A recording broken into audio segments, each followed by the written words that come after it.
Hi everybody. I've received a couple of requests after I did the video on how I learnt Mandarin to talk a little bit about how I learnt Cantonese, so that's what I'm going to do in this video. I'm interested in Chinese culture in general and a variety of dialects, not just Mandarin, but I wanted to concentrate on Mandarin first because more people speak it than the other flavours of Chinese. At the beginning I used courses for English speakers, including Pimsleur Cantonese, which really doesn't get you very far, and also FSI Cantonese, which is an old US Foreign Institute course, which has a really great method and it's quite thorough, but the recordings are not the best and it's quite out of date. Both of these courses are for English speakers who have no foundation at all in Chinese, but the drills are useful, so I worked through them both. I didn't really start learning Cantonese until about 2 years after I started learning Mandarin, and I didn't study it seriously until a few years later, so by the time I started learning Cantonese, I already had a strong foundation in Chinese in Mandarin, which helped.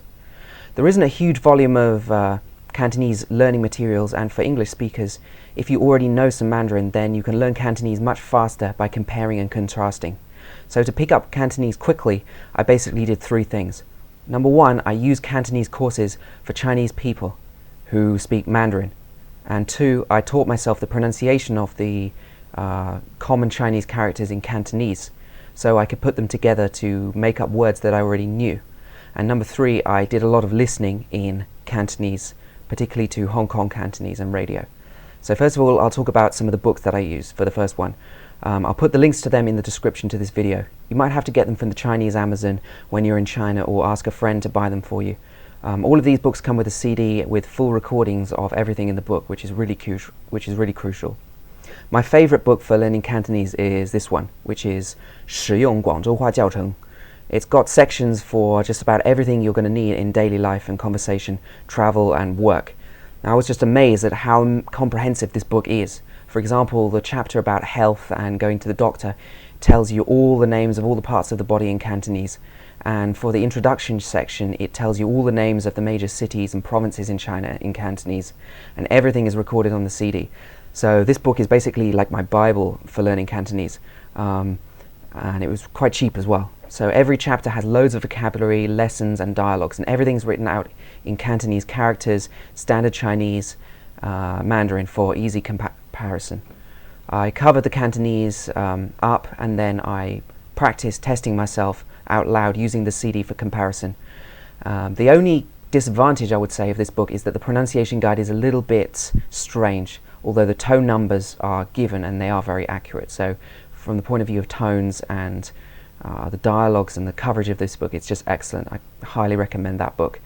That was my main book, and then I also like to use other beginners' books when I start learning a language to fill in the gaps. So I also use this book, which is called 新编实用粤语教程. It's quite old and it's not that easy to buy, but it's another really comprehensive book which has really good dialogues. And then I also worked through this book, which is called 粤语入门速成班, which is okay as well and has some extra stuff. And then another book which I really like is this one, which is called 餐饮粤语一学就会. Most Chinese courses don't give you nearly enough vocabulary and sentences to be able to order in a restaurant, and this book is specifically about restaurant Cantonese, so it's really unique. It's got all the things that you'll probably need to say in a restaurant and loads of names of dishes, foods and drinks, so it's an amazing resource to have. So definitely one to think about. There were a few other less good books that I used as well, so I won't talk about them now. As well as books, I also used some video courses in Chinese, in Mandarin I should say, including 粤语三月通 and one called 广州话训练教程 and another one called 玩转粤语. Again, I'll put all the links to the description in the description to this video.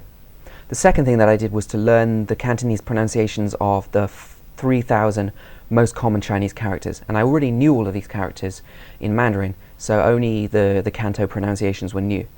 So I basically made an Anki flashcard deck for my computer and phone, and I learned all of the characters' pronunciations over a period of a few months.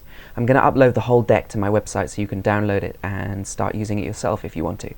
The danger of learning characters in Cantonese is that you sound more like the written language, or you start to speak like in Mandarin, so you have to pay attention to the Cantonese expressions and words from the course and try to move away from Mandarin style expressions.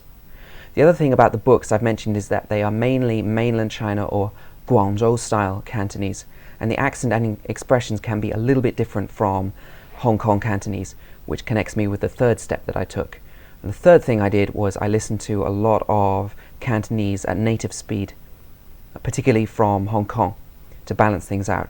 From getting familiar with the pronunciations of Chinese characters, the courses, and connecting the dots together in my mind, I was already able to understand a fair amount of the Cantonese that I was hearing, but I wasn't that used to the vocabulary and the rhythm of native speech. So at the beginning I watched a lot of clips online, for example on YouTube, of TVB and RTHK, which are the main two TV channels in Hong Kong, short clips on YouTube with subtitles, which helped me to act as a safety net so I could understand more whilst relying on the subtitles as well at the beginning. Slowly, as my listening improved, I listened to podcasts such as VOA Cantonese, Voice of America Cantonese, BBC Cantonese, and the RTHK phone-in show, which I discovered, which is called Ziyao Phone.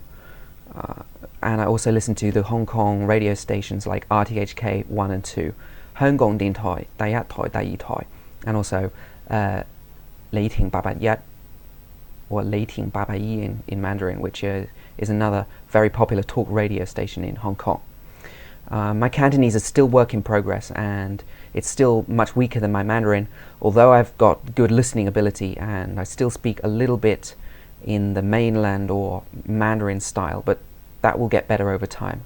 But anyway, I can get by pretty well now, and I've been using it in the past in Guangdong province and in Hong Kong, and I really love the Cantonese and the feeling of variety and being able to understand and speak more than one Chinese dialect. So I've already got so much from it, and I hope that you will too if you decide to learn Cantonese as well. And I hope this video has been interesting to you or useful in some way, and if you have any questions, just leave me a comment below the video or on my website. And see you next time. Bye bye.